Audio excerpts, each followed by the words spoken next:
Makin banyak mendengarkan firman Tuhan, itu ibarat kita makin menggali lubang lebih dalam. Kalau lubangnya sedalam 1 meter, tiangnya 10 meter ditanam, kuat itu tiang? Goyang kan? Pakai bahasa Kupang biar fafedu. Tapi kalau lubangnya 9 meter, tiangnya 10 meter, kuat atau tidak itu?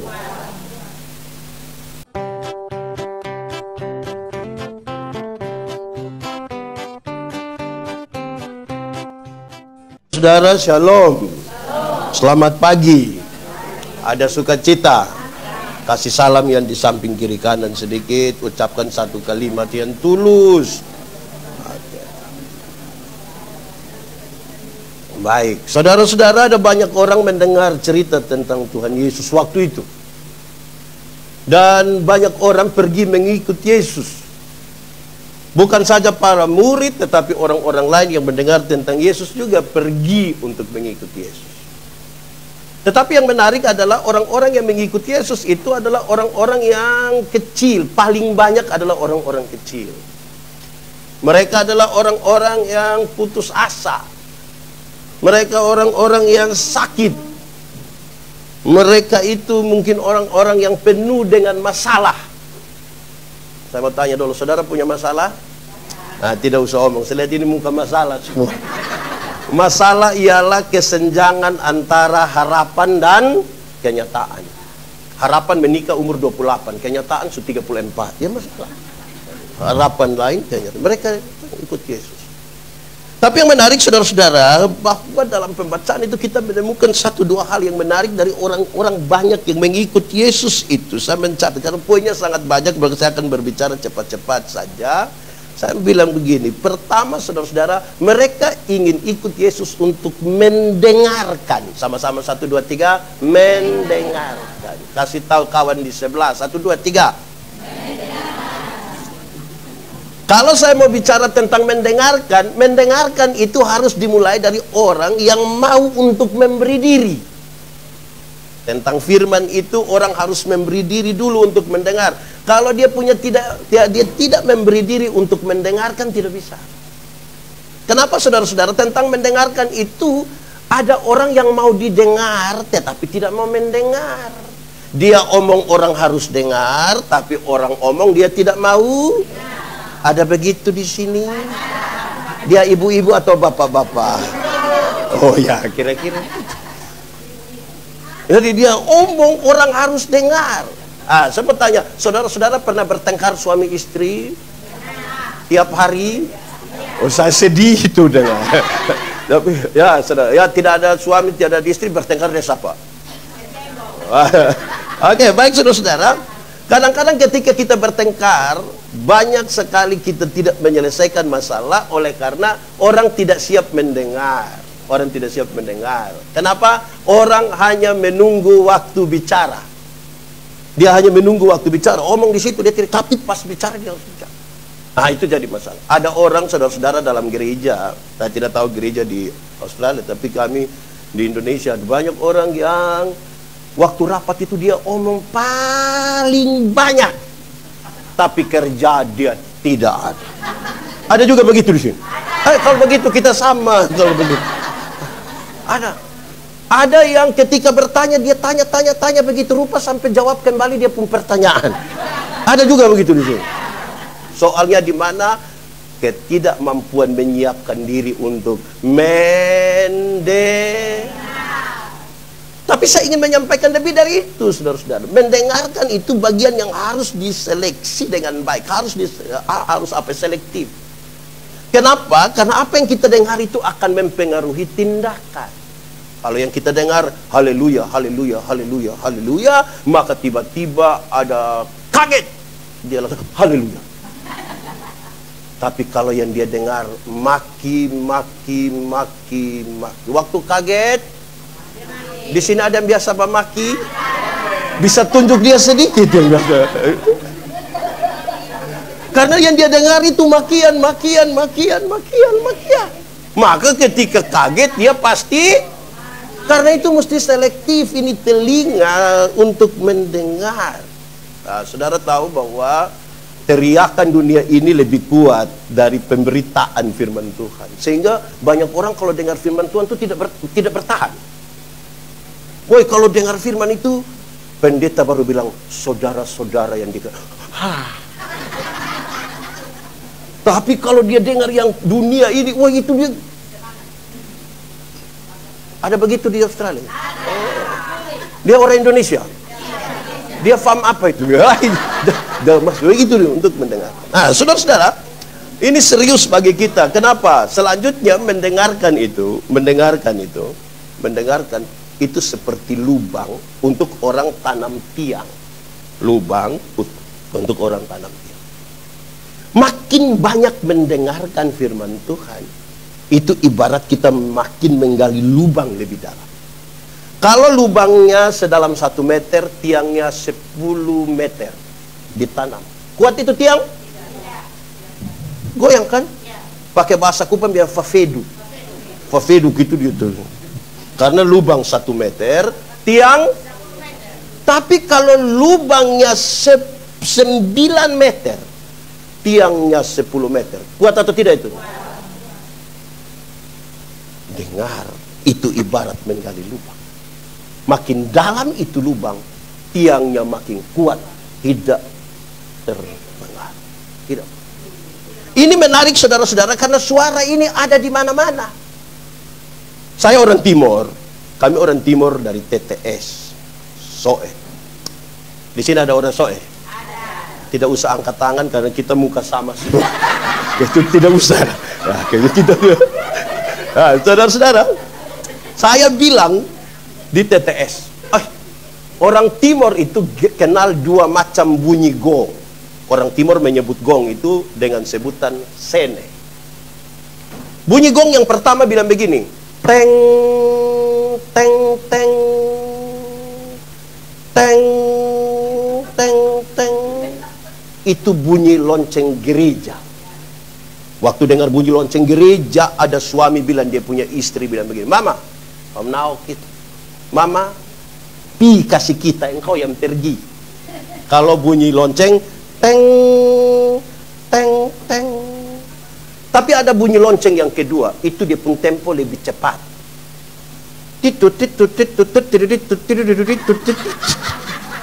Itu bunyi lonceng apa itu? Pesta. Waktu dengar bunyi lonceng pesta, gong, kan orang pukul gong, pesta. Itu suami yang tadi bilang, Mama, hom now kit sekarang dia ganti, Mama, hom pau kit. Lu tunggu kok papa yang pi. Itu 3 hari baru pulang, Bapak. Sudah pulang le miring-miring begini le. Ada begitu di sini. Siapapun suami, jujur saja.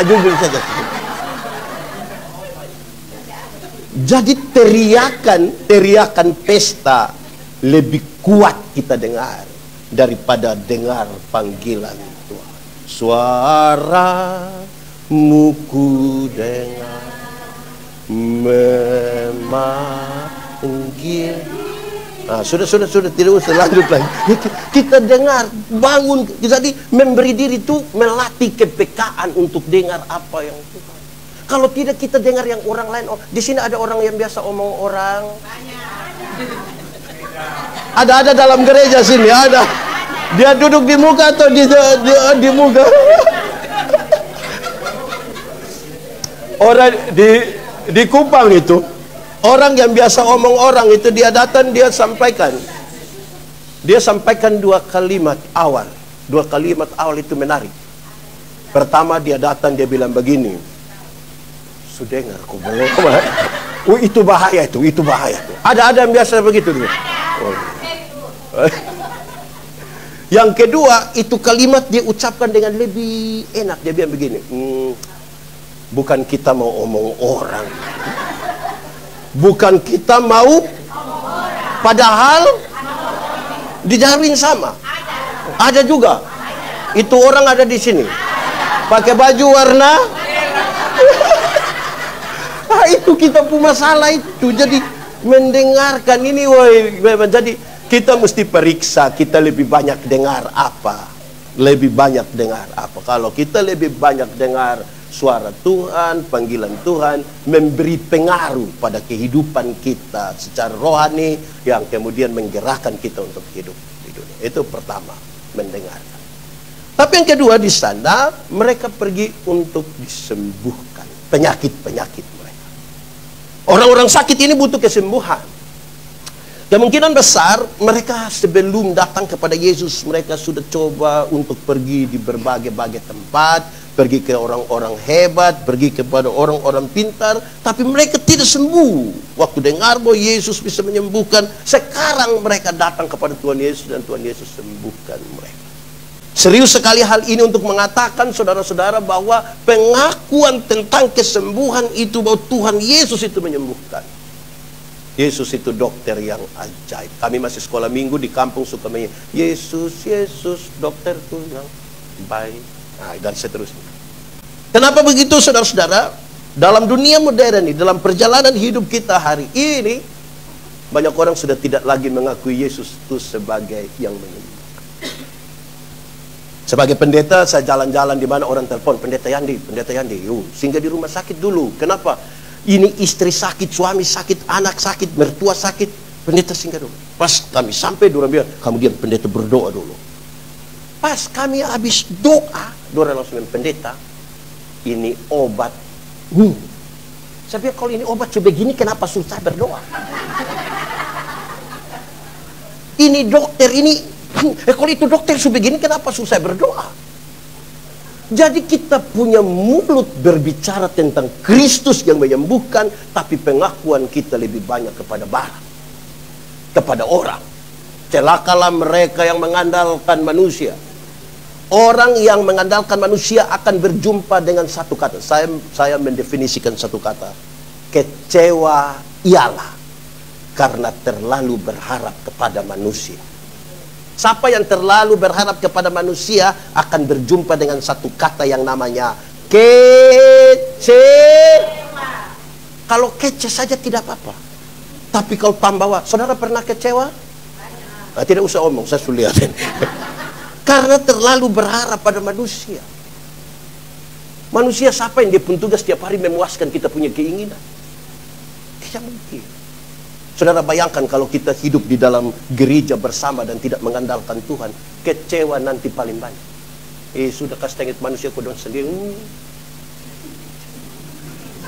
Kecewa. Ada juga di gereja? Gereja mana? Oh, di sana. Kecewa. Pengandalan akan Tuhan tuh makin. Saudara-saudara, satu waktu Tuhan Yesus bilang begini, barang siapa mau mengikut aku, harus menyangkal dirinya, memikul salibnya, dan mengikut aku. Saya bicara yang pertama, menyangkal diri. Menyangkal diri itu artinya bukan saya, tapi Tuhan.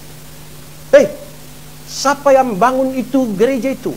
Bukan saya, tapi padahal kita yang setengah mati kumpul uang. Waktu tanya siapa yang bangun? Bukan saya, tapi bayangkan kalau kita tanya, siapa yang bangun itu gereja? Bukan saya, coba kamu cek saja. Nah, itu dia mulai masuk itu. Penyangkalan terhadap diri. Tahu menyangkal toh? Tahu menyangkal? Pernah menyangkal? Kan menyangkal itu dia. Lu yang ngambil toh? Bukan saya. Aduh.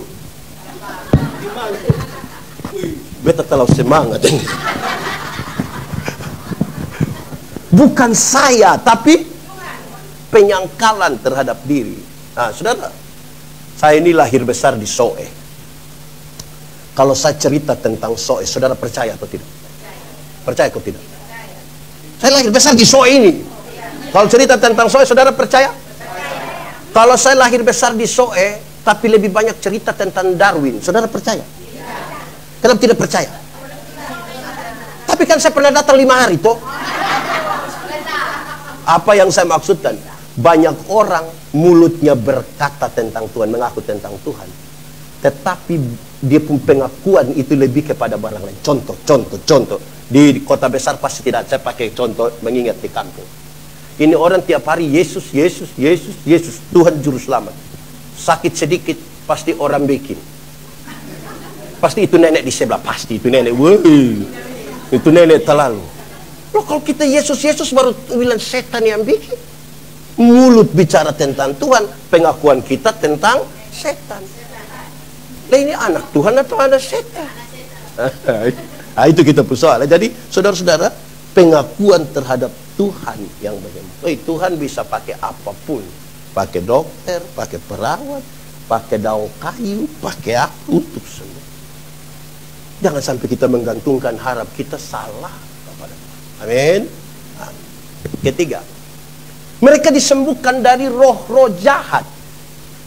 Ya, kita tidak usah bicara terlalu jauh sampai pada orang kerasukan, tidak usah.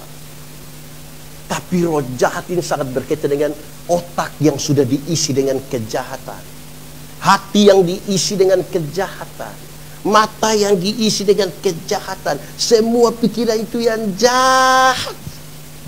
Oh, ini orang mesti disembuhkan. Saudara, satu waktu Tuhan Yesus tinggalkan ribuan orang yang baru saja menikmati sebuah mujizat. Yesus memberi makan lebih dari 5.000 orang hanya dari 2 ikan dan 5 roti. Tuhan Yesus kasih tinggal. Tuhan Yesus pergi ke Gerasa. Di Gerasa Tuhan hanya akan berjumpa dengan satu orang yang kerasukan legion. Kalau dia kerasukan legion, berarti dia kerasukan roh jahat, kira-kira 6.000 roh jahat. Berapa ribu? Saudara bayangkan, kita kawan dalam gereja yang satu roh jahat, dia punya otak saja kita pusing. Apalagi 6.000. Ini orang terlalu jahat. Jahat bagi orang lain, bahkan dia memukul-mukuli dirinya dengan batu. Bayangkan, bagi banyak orang manusia jahat begitu lebih baik.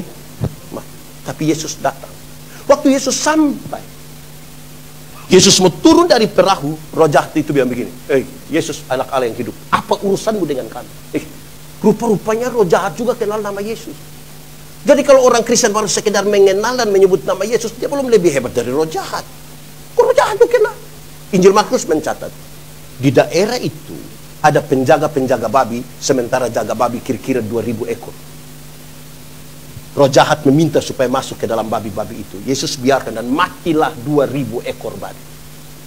Orang-orang penjaga babi kehilangan pekerjaan. Apakah Tuhan Yesus tega membuat orang kehilangan pekerjaan? Jawabannya tidak. Tidak sama sekali. Lalu kenapa Tuhan Yesus biarkan itu babi mati? Dalam struktur budaya Yahudi, babi itu haram. Orang Yahudi kan tidak makan babi. Tidak makan daging babi kan dianggap. Tapi yang haram ini mereka bisa pelihara sampai 2.000 ekor. Sementara ada satu jiwa yang hampir binasa, mereka biarkan. Itu yang Yesus mati. Alangkah lebih baiknya ada 2.000 ekor babi mati daripada ada satu jiwa binasa. Sekarang cokali kalau babi 1 ekor 4 juta. Kali 2.000, 4 juta kali 2.000 berapa? 8 M toh. M itu apa? Bukan menobe. 8 miliar harga satu jiwa dalam konteks itu. Pernahkah ini gereja menyiapkan 8 miliar untuk jiwa-jiwa? Tadi saya lihat anak kecil dong keluar, jiwa-jiwa ini. So kalau 8 M, siapakah orang gila itu? Orang gila itu kemungkinan besar kita pun suami, kita pun mama mantu, ipar. Ibu-ibu ini banyak yang cantik-cantik. Sama tanya, kenapa ibadah hari Minggu ini ibu-ibu, mama-mama ini lebih banyak dari bapak-bapak? Ini mama janda semua. Saudara tahu, ada ibu-ibu cantik-cantik datang gereja jalan sendiri. Terus pendeta tanya, ibu, mana suami? Terus, tahu sendiri. Ini tanda apa? Ini tanda. Nah, manusia begini ini yang mesti disembuhkan.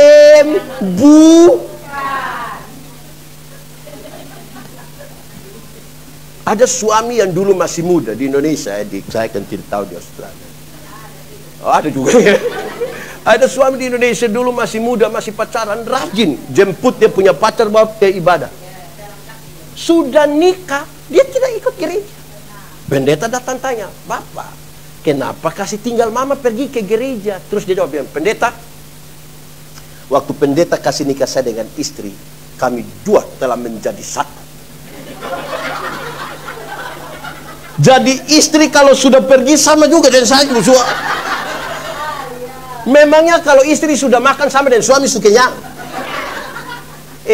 Saya bilang di mana-mana masuk surga itu seperti kita pergi ke WC. Tahu WC? Tidak bisa diwakilkan. Masing-masing pergi sendiri. Atau siapa di Australia yang kita lihat, Om Pit, yo kemana? WC, titip. Tidak bisa. Masing-masing pergi sendiri. Jadi saudara-saudara ini butuh kesembuhan, butuh pemulihan. Itu pemulihan di mana? Datang pada Yesus. Saya suka lagu kidungnya. Datang saja pada Yesus. Waktunya kapan? Ini saatnya.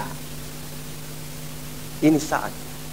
Saatnya ini kita mesti peka mendengar. Kadang-kadang Tuhan bisa pakai istri, pakai anak, pakai pendeta, pakai apa. Ada banyak suami ini kadang-kadang istri bilang, saya khotbah tentang buah roh ini. Terus saya bilang salah satu unsur dari buah roh ialah kelemah lembutan. Apa? Kelemah lembutan ini terdiri dari dua kata, lemah dan disambung menjadi kelemah lembutan. Saya bilang kami suami-suami ini banyak yang sampai di lemah saja, lembut tidak. Sudah lemah dulu baru dia mengerti kelembutan. Kalau sakit semua mati, tidak bisa, itu dia punya kelembutan tiada tara. Nanti dia bilang, Mama, Tuhan Yesus baik.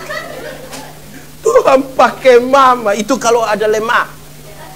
Tapi kalau masih kuat kok dia mabok. Ada juga. Terus dia mabok. Istri bilang bagi papa, minum ukur-ukur, cukup, sudah ingat umur. Dia bilang, paling mati. Tuhan ini bisa omong lewat istri toh, bisa omong lewat anak-anak, bisa dengar lewat khotbah. Betul kok tidak? Kadang-kadang kita baca tulisan. Makanya coba jangan hanya buka Facebook, lihat apa yang orang omong lagi, dia tersinggung. Padahal tidak sebut dia pun nama. Tersinggung dia orang story. Lanjutkan lagi di grup Probamora. Itu tambah kacau. Aduh. Itu kira-kira gitu. Nah, saudara-saudara, Tuhan Yesus luar biasa. Memanfaatkan waktu di mana ribuan orang ada ikut-ikut dia itu. Tuhan Yesus sekarang mengajar beberapa hal. Satu dia bilang begini. Berbahagialah orang yang miskin. Miskin di hadapan Allah. Ini sebenarnya kalau saudara baca bandingannya di Matius 5 ya, tentang ucapan bahagia. Berbahagialah orang yang miskin. Tapi yang Tuhan Yesus maksudkan dengan miskin itu, dia tidak pro terhadap mereka yang sudah pemalas dan miskin.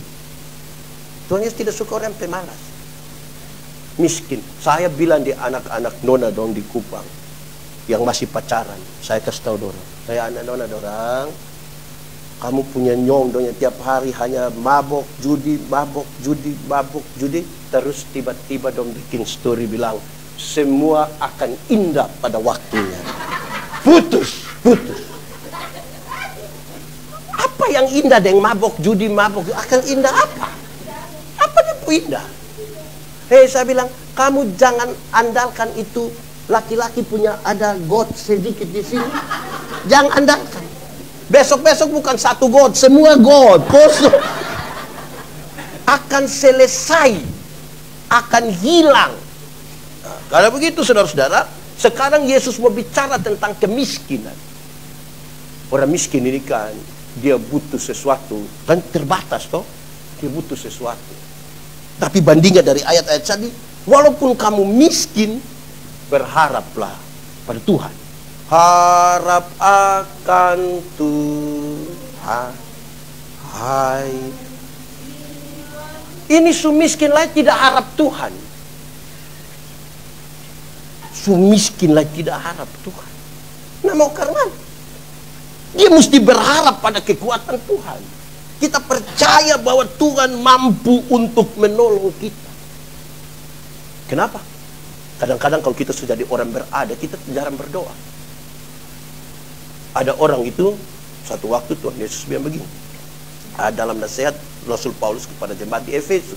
Efesus 6 ayat 18. Berdoalah setiap waktu. Berdoa itu dia bilang begini. Ada berapa poin, tapi saya bicara satu ini. Berdoa setiap waktu. Dimaksud dengan berdoa setiap waktu itu bukan berdoa jam 6, jam 7, jam 8, jam 9, jam 10, jam 11, ulam-ulam kita bekerja lagi.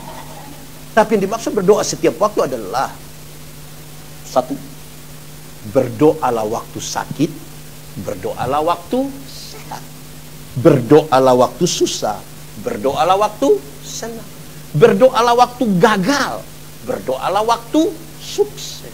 Kenapa? Ada banyak orang yang ketika miskin masih berdoa. Sudah mulai ada uang, lupa berdoa.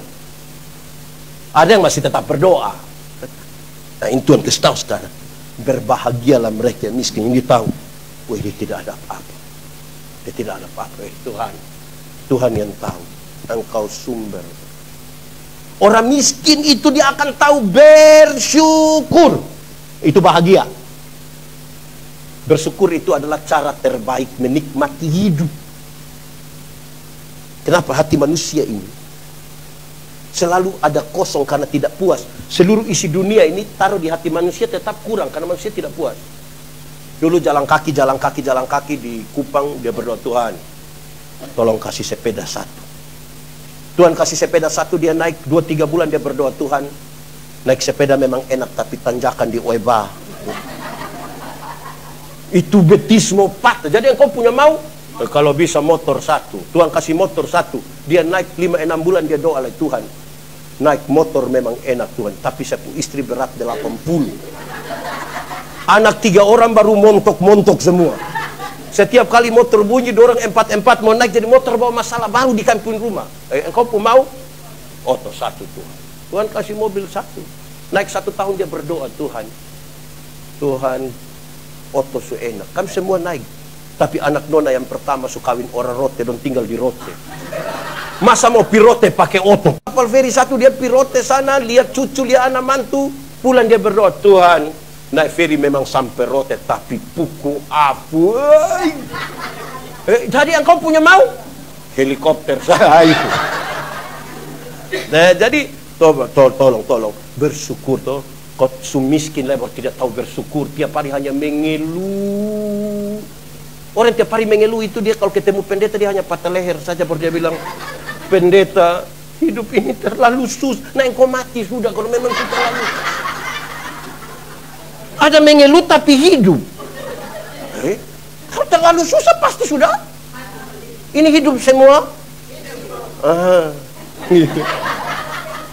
Bahagia mereka yang miskin karena mereka beroleh kerajaan sorga. Kerajaan sorga itu berarti pemerintahan sorgawi. Pemerintahan sorgawi itu ada kasih kok tidak? Sama tanya kita dong, tolong jawab kuat-kuat. Surga lebih baik atau dunia lebih baik? Surga lebih baik atau dunia lebih baik? Berarti surga lebih baik, amin? Mantap? Yes?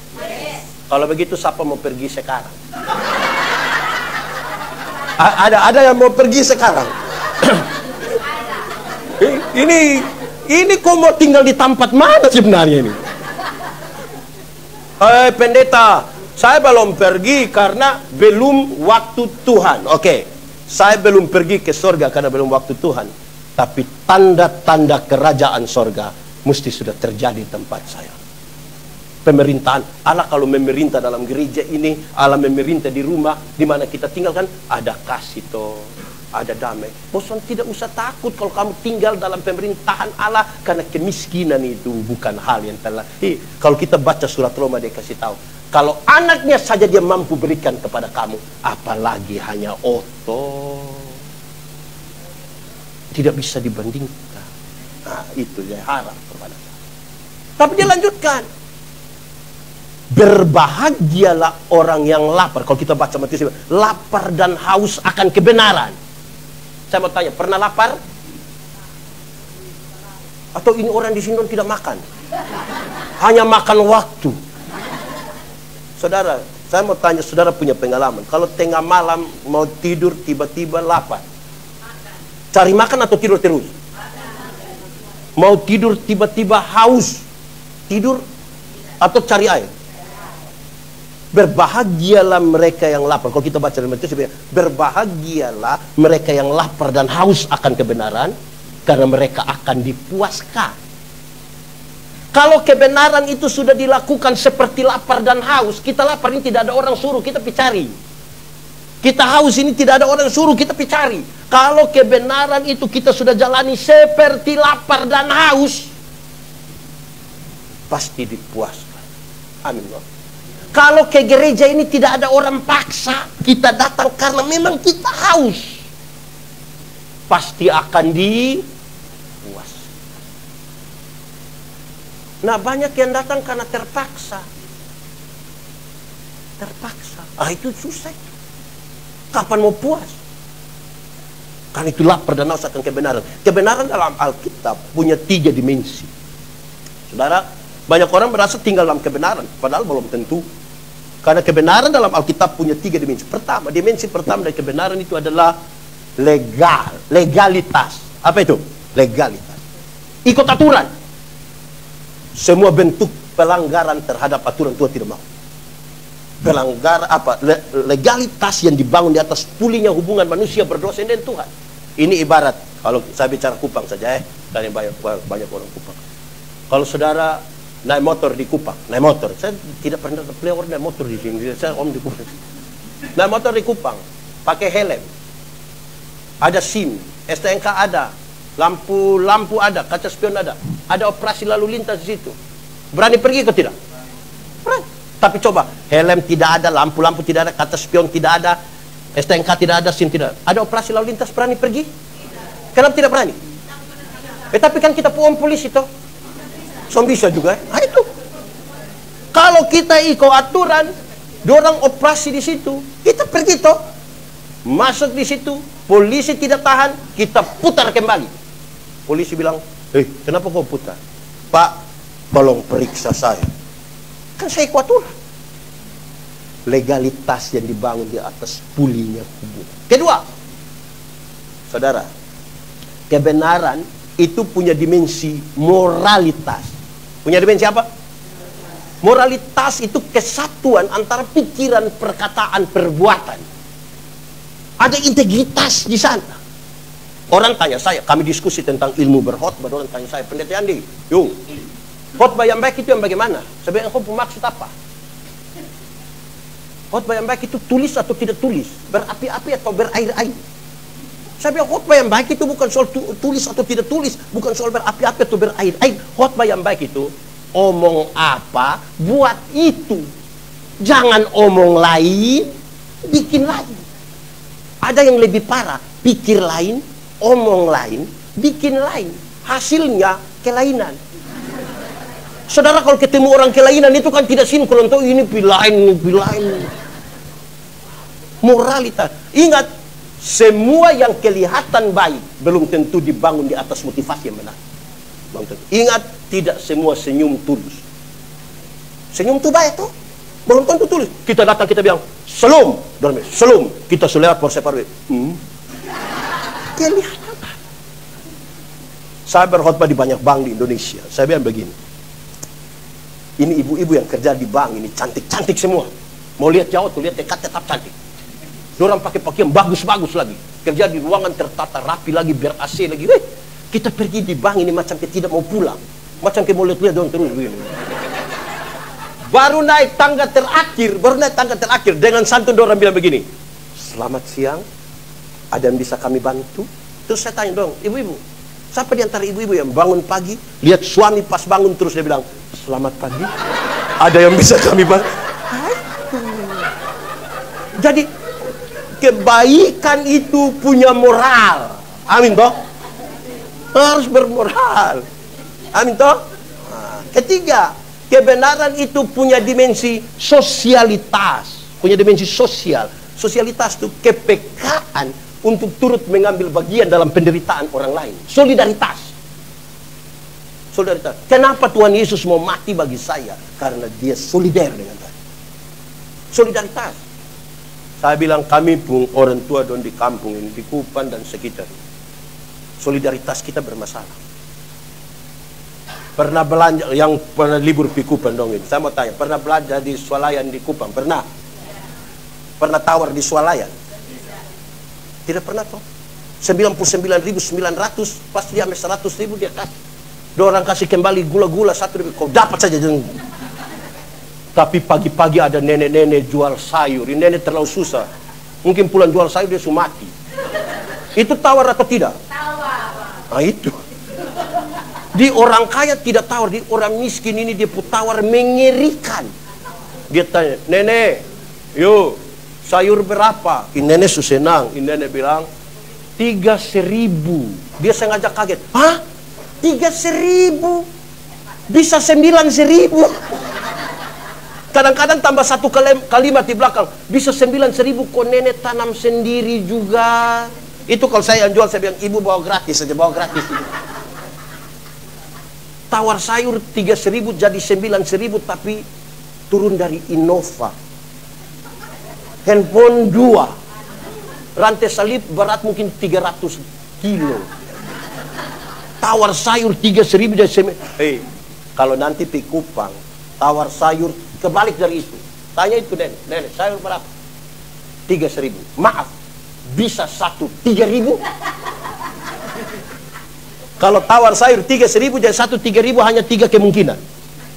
Kemungkinan pertama itu orang punya solidaritas sosial yang kuat sekali, pantas dipuji, pantas ditiru. Tapi yang kedua mungkin makan puji. Atau mungkin yang ketiga gila juga dia.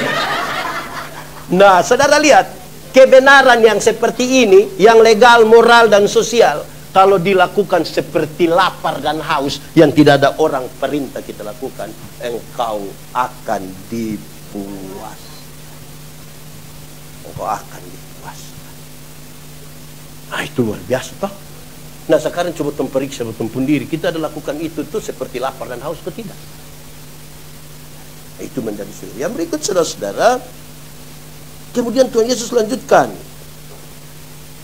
berbahagialah kamu yang karena Tuhan kamu dihina, karena nama Tuhan kamu dibenci. Memang ada harga untuk mengikuti Yesus. Bahkan harga itu pilihan. Hidup ini harus memilih. Harus memilih. Tidak bisa kompromi. Kalau kompromi kan kita bermain di permukaan saja. Yang penting ini jangan, yang penting jangan kurang. Kadang-kadang untuk kepentingan ikut Yesus itu, ada teman tidak suka kita, keluarga tidak suka kita, perusahaan tidak suka kita. Tapi itu harganya. Kadang-kadang kita hari Minggu begini toh, apalagi di kota besar, ini kesempatan libur, don janji mau ketemu kakak, ketemu, oi gereja, masih gereja, macam kebor turun dari langit. Wih, itu kekar mana Tuhan? Iya. Jadi saudara-saudara, berbahagialah oleh karena saudara tahu, murid-murid Tuhan Yesus semua itu mati dengan cara yang tidak baik. Dipotong dompu leher, disalibkan, kepala dibawa, kaki di atas. Yohanes dibuang masuk di dalam minyak panas. Harga itu. Saudara, Paulus terlalu luar biasa. Tapi keputusan dia untuk terima Tuhan Yesus membuat dia masuk penjara. Sebuah kenyataan yang sangat berbeda dengan kerinduan banyak orang Kristen. Banyak orang Kristen pikir kalau percaya pada Tuhan itu semua aman, tidak ada resiko apa-apa. Oh, tidak. Justru ketika dia memutuskan percaya kepada Tuhan Yesus, di titik itulah dia mengalami penderitaan. Percaya Tuhan masuk penjara. Sama tanya saudara-saudara di sini percaya Tuhan Yesus semua? Amin. Mantap. Sudah siap? Masuk penjara. Nah, itu kan dia pun perbandingan begitu. Total. Nah, saudara, dalam percaya pada Tuhan Yesus suka menggambarkan begini. Beriman itu mesti seperti anak-anak. Anak-anak itu, coba saudara bayangkan punya anak umur 1,5 tahun, baru mulai bisa jalan. Terus kita taruh dia di ketinggian kira-kira seperti kamera itu, atau ya di atas ini speaker ini. Terus dia punya papa di bawah. Terus dia punya papa bilang begini, sayang, lompat. Itu anak lompat atau tidak? Lompat. Dia punya papa yang pusing mau tangkap bagaimana toh. Sekarang coba taruh dia punya mama. Dia pu mama di situ, dia pu bapak di bawah, dia pu suami bawah, dia pu suami bilang, sayang, lompat. Saya mau tanya, sayang lompat, sayang lompat. Terus mungkin kurang romantis. Orang Indonesia itu kan romantis sekali, dia kasih turun, ayang, lompat. Saya mau tanya, ayang berani lompat?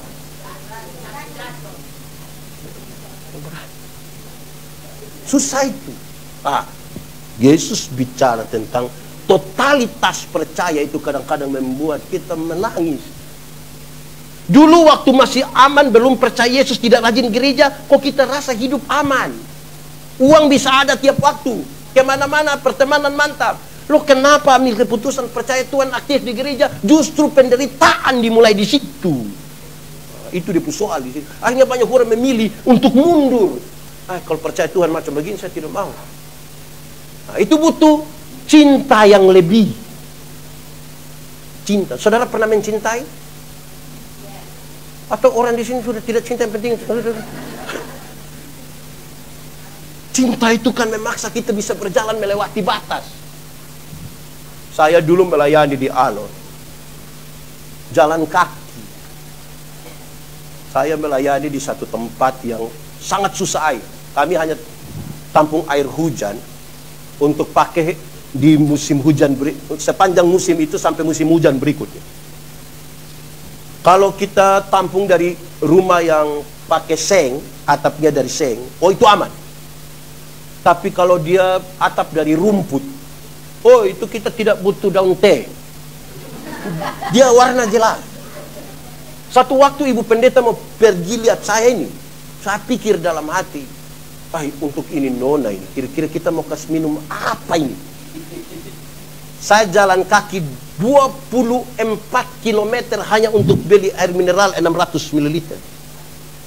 Pergi ke Kalabahi 12 kilo, pulang 12 kilo. 12 tambah 12? Tidak mungkin saya pergi 12, pulang hanya 9 kan?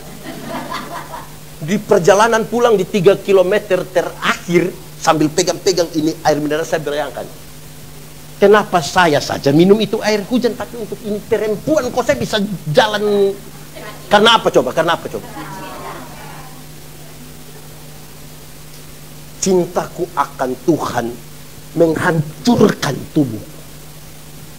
Sekalipun hati dan dagingku habis lenyap, Engkaulah Tuhan penolongku. Bayangkan, itu mesti cinta betul-betul. Kalau hanya apa? Itu tidak bisa. Itu mesti periksa kita cinta atau tidak. Cinta itu. Dalam cinta itu kan ada tanggung jawab. Dalam cinta itu ada pengorbanan. Dalam cinta itu ada kepercayaan. Dalam cinta itu ada penerimaan. Saudara tahu, tadi saudara, kita pas berita anugerah itu, sebelumnya saudara baca habis Mazmur, saudara kan pegang tangan satu dan lain toh. Ada saya lihat begini lah, ada cium-cium. Kalau kita di Kupen dapat pakai cium hidung. Itu pun bukan deta begini. Dia pakai dia pakai mirin sedikit begitu. Nah, saudara, tadi terus dia punya berita anugerah dari Kolose pasal 3:13 tentang pengampunan. Banyak orang merasa sudah mengampuni karena dia sudah melupakan itu masalah. Itu bukan pengampunan. Pengampunan bukan melupakan masalah. Makin sakit hati makin tidak bisa lupa itu masalah. Pengampunan itu pembebasan diri, menyambut dia punya orang, menyambut dia punya kesalahan sambil siap untuk dia bikin kesalahan baru. Karena tiap hari siapa mau bekas puas kita? Karena itu pengampunan dan pendamaian itu satu paket. Banyak orang mau mengampuni tapi tidak mau berdamai. Banyak yang mau berdamai tapi tidak mau mengampuni. Yang mau mengampuni tapi tidak mau berdamai itu dia punya kalimat bilang begini, untuk marah saya tidak marah, untuk marah saya tidak marah. Dia mau datang di rumah ada. Tapi untuk saya mau pilih dia, maaf Bapak, maaf. Ini bukan ampun. Pernah dengar itu kalimat? Atau sendiri omong? Bukan pengampunan. Ada yang mau berdamai tapi tidak mau mengampuni. Itu biasa terjadi anak kecil orang. Anak kecil di kampung ini main kelereng ke orang berkelahi. Dia pun bapak datang yang begini, damai. Ayo damai. Nah, kita biasa berdamai itu kan jabat tangan toh. Itu dia pucara sorong tangan itu. Pakai kita di cium. Ini engkau pun saudara, cium. Besok-besok engkau susah, bukan kelereng yang bantu, saudara yang bantu. Ayo cium. Itu dia pucara cium. Jadi kelihatan berdamai, tapi palsu.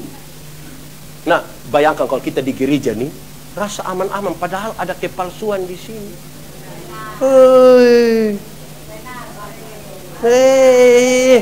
Oke, sama-sama. Oh, tempuh hati. Iya, Oke, lanjut. Sudah, beta terakhir sudah supaya jangan terlalu lama. Tadi beta lihat jualan itu ada siap apa kok ini. Oke, baik. Tapi dia lanjutkan. Celakalah kamu yang kaya itu. Apa yang dia maksudkan ya? Dengar baik-baik ya. Saudara-saudara, harga tertinggi dari seorang manusia adalah karena dia ciptaan Allah. Itu harga paling tinggi. Kekayaan adalah penilaian berdasarkan kepemilikan. Harga tertinggi antara saya dan Ferdi itu adalah karena kami dua sama-sama ciptaan Allah. Kekayaan adalah penilaian berdasarkan apa yang kami dua miliki. Dan orang bilang, Pak Ferdi lebih kaya dari Pak Menobe. Penilaian mas. Dengarin. Kalau begitu, dengar. Ada orang yang untuk kepentingan dirinya, jangan hancurkan dia harga diri. Dia bisa pakai kekayaan seberapa banyak. Saya, engkau berani injak saya harga diri, saya bisa rugi berapapun. Tapi banyak orang yang karena kekayaan bisa menjual harga diri. Ini kita mau bicara tentang kekayaan ini. Ada yang, saudara, kalau kita baca Amsal yang begini, nama baik lebihlah berharga daripada harta kekayaan. Nah, dia pun maksud begini. Kalau nanti mati kok tidak bisa wariskan tanah kok, sertifikat kok, apa kok, minimal wariskan nama baik. Supaya orang ketemu kita bilang, siapa puan ini? Lu pun bapak yang Paul kok? Iya. Woi, lu pun bapak itu. Membayangkan kalau kita, ini siapa puana? Paul, lu pun bapak itu baik kau itu, setan. Kan kasihan itu tuh, begitu tuh. Nah, saudara lihat. Kaya, kenapa saya harus menghormati Om Ferdi? Bukan karena hartanya, tapi karena pada dirinya ada gambar Allah. Dan karena itu saya bilang, Om, kaya itu mulai dari berpikir. Jangan sampai kita pun kekayaan berpikir mulai dari materi. Oh Tuhan. Celakalah sangat berurusan dengan kekayaan itu begini. Kekayaan itu begini. Ada air, ada gelas, ada air satu botol. Kita tuang begini.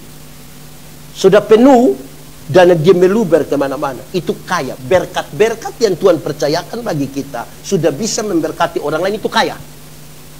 Tapi kalau Tuhan tidak penuh-penuh, itu miskin. Ada orang yang dipusik kikir itu yang terlalu. Wih, pakai bahasa Kubang bilang kanik batu.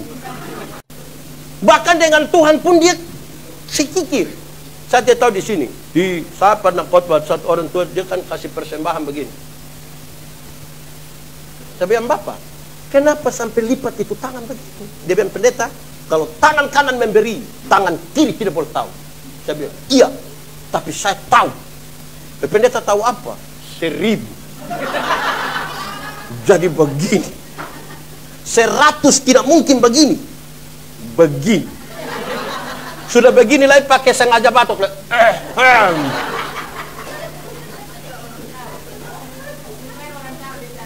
Saudara, ada anak-anak saya pas acara di Gorontalo. Ada anak-anak kecil, usia kira-kira 8-9 tahun, ikut jemput saya. Pas kami makan siang, saya tanya, adek nama siapa? Dia kasih tahu dia pun nama. Terus saya bilang, tidak sekolah hari ini. Dia bilang, saya izin pendeta. Oh, izin jemput pendeta. Wah, terima kasih ya. Adik besar mau jadi apa? Mau jadi pendeta. Oh. Tapi dia pendeta mau kasih tahu, mau jadi orang kaya dan jadi pendeta. Pendeta ini hidup oleh Tuhan dari persembahan para jemaat.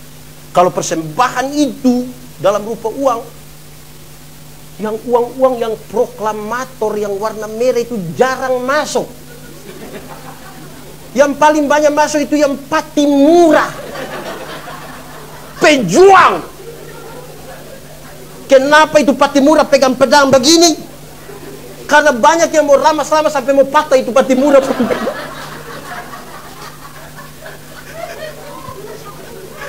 Jemaat, saya tidak khotbah supaya sebentar saudara kasih uang saya. Saya tidak ada urusan itu, tapi saya mau kasih tahu saudara bahwa kaya itu kalau berkat yang Tuhan kasih kita tuh bisa memberkati orang lain. Itu kaya. Ada dua orang, saya akhiri khotbah. Ada dua orang menghadap Tuhan minta karunia. Ternyata di Tuhan tinggal dua karunia. Satu karunia memberi, satu karunia menerima. Orang pertama cepat-cepat ambil karunia menerima. Tinggal karunia memberi. Orang kedua dia sudah terimalah dia karunia memberi. Lewat 20 tahun kemudian orang bertemu di satu perapatan jalan. Saya tidak khotbah teologi, saya tidak, tapi saya punya poin sendiri.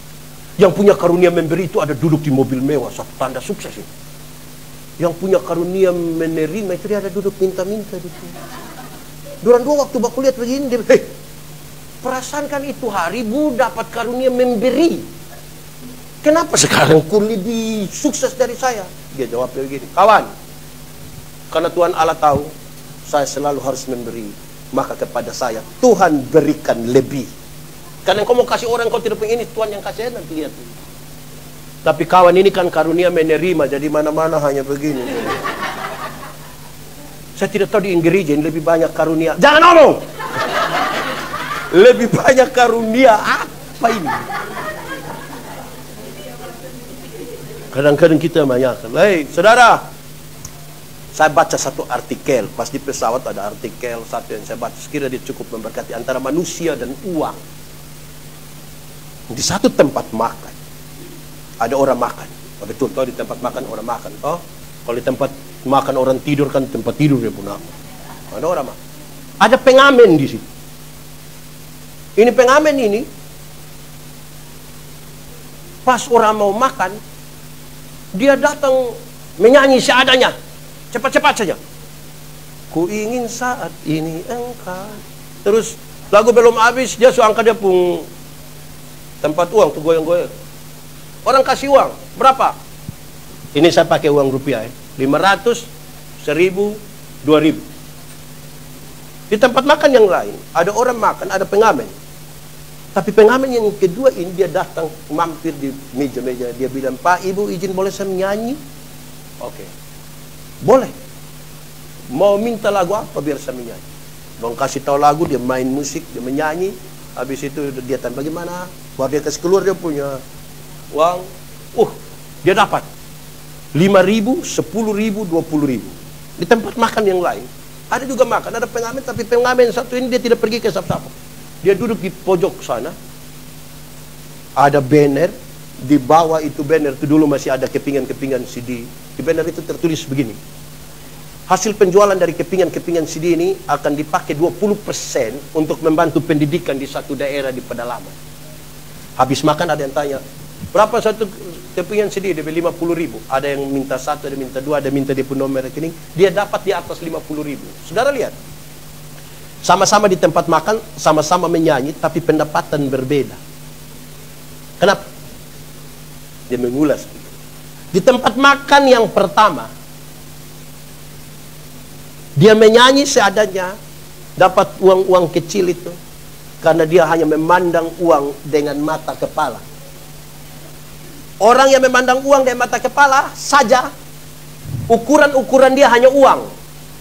Kalau dia mau pergi ke satu tempat, dia tahu dia mau dapat berapa. Pertemanannya hanya uang. Teman akrab ketika sudah tidak ada uang lagi, dia tidak mau sama-sama. Ukuran-ukurannya hanya uang. Dan orang seperti ini mengalami dua hal. Satu, gampang terbeli dengan uang. Dan orang yang seperti ini mengalami yang kedua, Dia tahu menjadi kaya, tapi tidak tahu menjadi bahagia. Di kampung saya suka bilang begini, kumpul uang banyak-banyak, tapi tidak pernah jalan-jalan ke Surabaya.